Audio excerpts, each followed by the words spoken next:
Look, everyone knows that story is super important when it comes to speaking, creating content, engaging with teams, but it is the first thing that gets sacrificed the minute that someone says, oh, you've only got 20 minutes, or we've got to get this message across before we get this story across. So today I want to show you the way that I work with my clients to get them to think about telling a story. Listen, story is really impactful. I remember a couple of years ago when things weren't going so well in the business and I'd been struggling all on my own. I'd been thinking about it constantly over and over again. You know what it's like. You're thinking about how you're going to pay people. You're thinking about how you're going to make the next sale. You're thinking about how you're delivering great product. It just all felt like it was coming in on me. And I went to a conference and I sat in the audience. So I'm sitting there and I'm watching the guys on the panel talking about setting up their business. And the people on the panel are people I really greatly respect and think, oh, they've got it all sorted all of the time.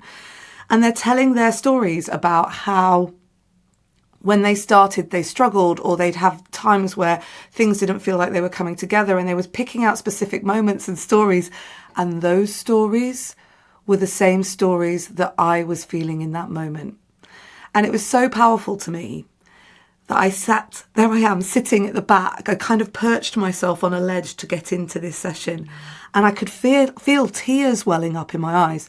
And the tears were representative of the fact that I felt like I belonged, that I wasn't alone, the fact that I felt like, I had support around me, that I could talk to someone.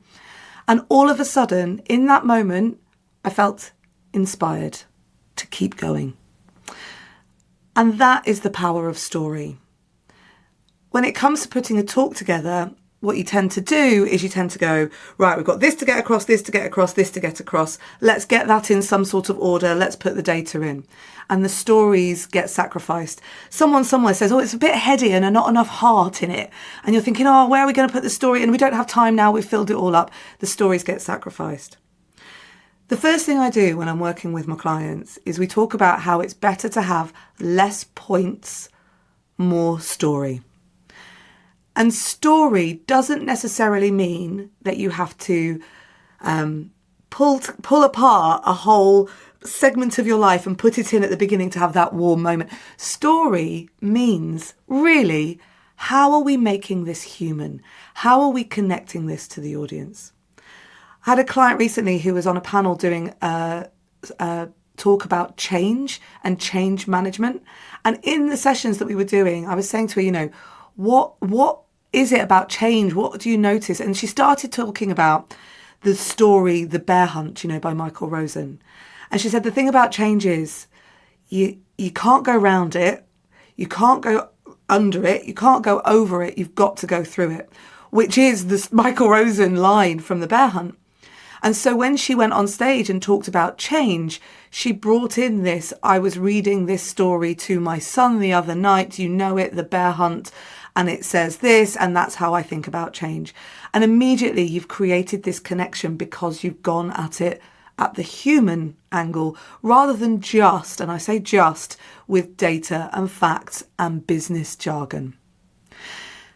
The key problem I think that people have is, where do I find my stories? I don't have time to be creative. And maybe you even think you're not a creative person.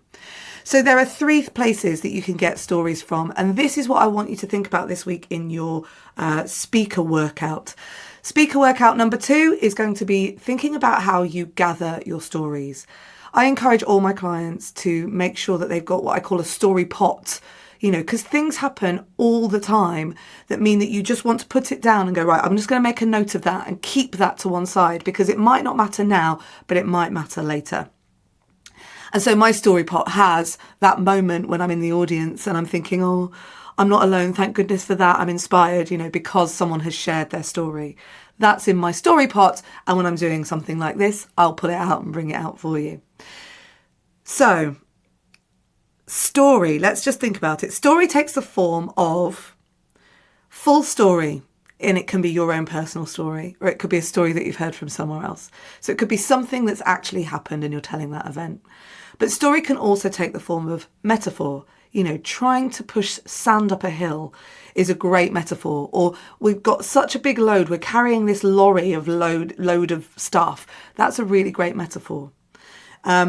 Painting pictures, putting someone in the moment. You might go to an event and the posters will be this big and the lights will be really bright, and you can really create pictures. And also analogy, like that bear hunt example. Like, change is a bit like going on a bear hunt. You can't go around it, you can't go over it, you can't go under it, you've got to go through it. So those are your options for story. So you can gather these things from anywhere.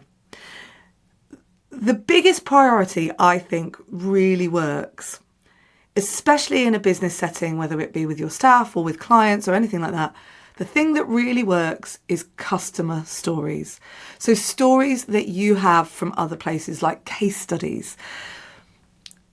These are the things I regularly find myself saying, gather your case studies, because you can say, oh, we've had tons of experience doing this. Or you can say, there was this one time where we were working with a client and it just adds that credibility, but it adds that human to what you're doing.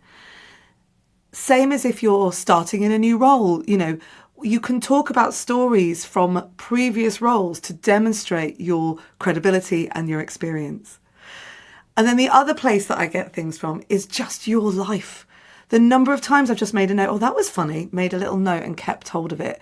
Because you can build stories out of anything. I've got a great story that I tell. I'm not going to tell it now, but I've got a great story that I tell, which is about when I forgot my towel at the gym. And I use it so many times in so many different ways. The final place that we get really great stories from is culture.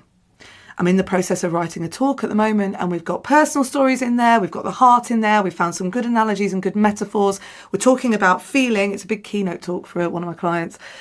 And the thing that we've then done is gone, how do we stylize this? So we've started watching movies. We're watching movies and we're going, right, what's the storyline there? What's the metaphor there? What's the thinking there? Because then what this does is it means that you can go to the next level. And when you've got if you're working to a script, when you've got your script, you can even pull out parts of your script, go to ChatGPT and ask it to rewrite that part of the script in a character's voice.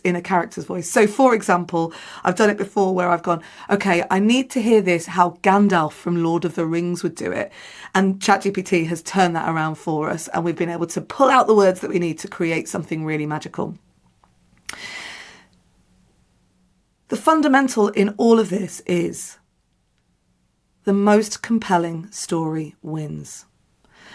So when you're about to step up for that speech, or you decide next week that you're going to be going in to do a conference, and you're looking at that list of all the things that you think that you've got to say, what I want you to do is I just want you to brainstorm all of the things that you feel, all of the stories that you have.